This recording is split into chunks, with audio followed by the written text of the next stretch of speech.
प्रिय बंधुओं, आज मैं आपके सामने भगवद गीता के एक महत्वपूर्ण उपदेश के बारे में विस्तार से बात करना चाहता हूँ, जो भगवान श्री कृष्ण ने महाभारत के युद्ध भूमि में अर्जुन को दिया था। यह उपदेश हमारे जीवन का मार्गदर्शन करता है और हमें मोक्ष की दिशा में अग्रसर करता है। जब महाभारत के युद्ध के दिन युद्ध भूमि पर अर्जुन खड़े होकर अपने दोस्तों और रिश्तेदारों के साथ युद्ध करने के लिए तैयार थे, उनके मन में धर्म, कर्म और मोक्ष के प्रति बड़ा संदेह था। उनका मन उदास था और उन्होंने अपने गुरु और मित्र भगवान श्री कृष्ण से सलाह मांगी। इस पर भगवान श्री कृष्ण ने अपने उपदेश का प्रारंभ किया और वो उपदेश था भगवद गीता का जन्म। ये गीता न केवल एक धार्मिक ग्रंथ है, बल्कि एक मानव जीवन के उद्देश्य और धर्म के प्रति हमारे विचारों को स्पष्ट करने का प्रयास है। भगवद गीता में भगवान श्री कृष्ण ने अर्जुन को युद्ध के लिए प्रोत्साहित किया और उन्हें अपने धर्म का पालन करने का संदेश दिया। उन्होंने कहा कि हर व्यक्ति को अपने कर्मों का पालन करना चाहिए, लेकिन उन्हें अपने कर्मों का फल के लिए आसक्ति नहीं करनी चाहिए।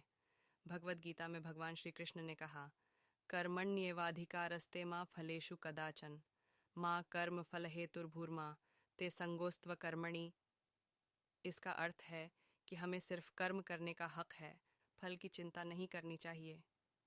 हमारा कर्म हमारा धर्म होना चाहिए और हमें अपने कर्मों को निष्काम भाव से करना चाहिए। यहाँ पर भगवद गीता का महत्व समझना जरूरी है, क्योंकि यह हमें यह शिक्षा देता है कि कर्म करना हमारा धर्म है, लेकिन फल का आसक्ति में न होना हमारा धर्म है। इससे हम अपने कर्मों को निष्काम करके कर सकते हैं और मोक्ष की दिशा में अग्रसर हो सकते हैं।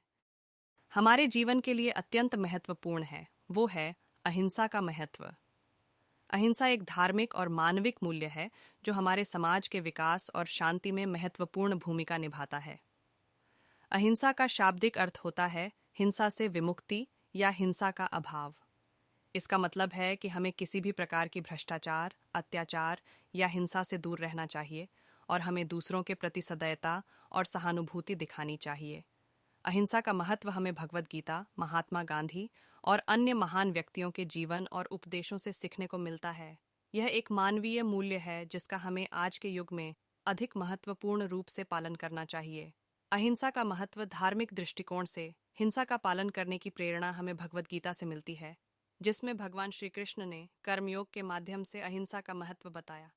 उन्होंने कहा, अहिंसा परमो धर्म, धर्म हिंसा तथैव च। इसका मतलब है कि अहिंसा ही सबसे उच्च धर्म है और धर्म में हिंसा का कोई स्थान नहीं होता।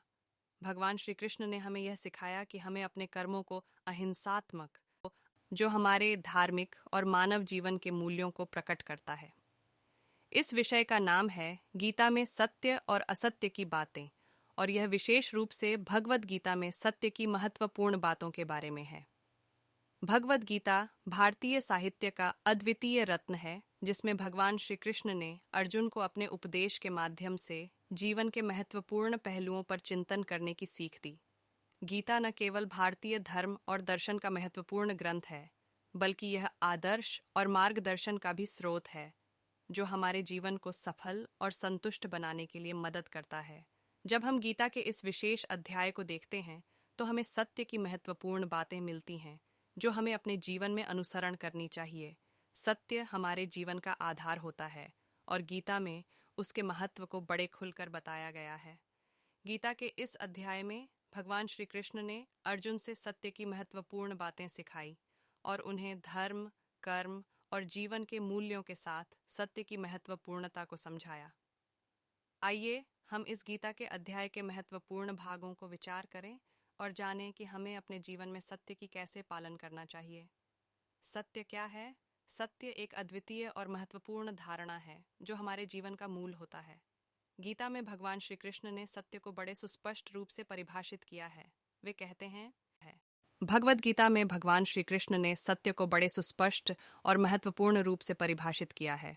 उन्होंने कहा, सत्य क्या है? सत्य वह है जो अबाध्य, अविकल्पित, अपरिपूर्ण, अकर्मण्य, अव्याप्ति, अशरीरी, अमन, अद्वय, अव्यक्त, अनित्य, अनंत, अनहंकार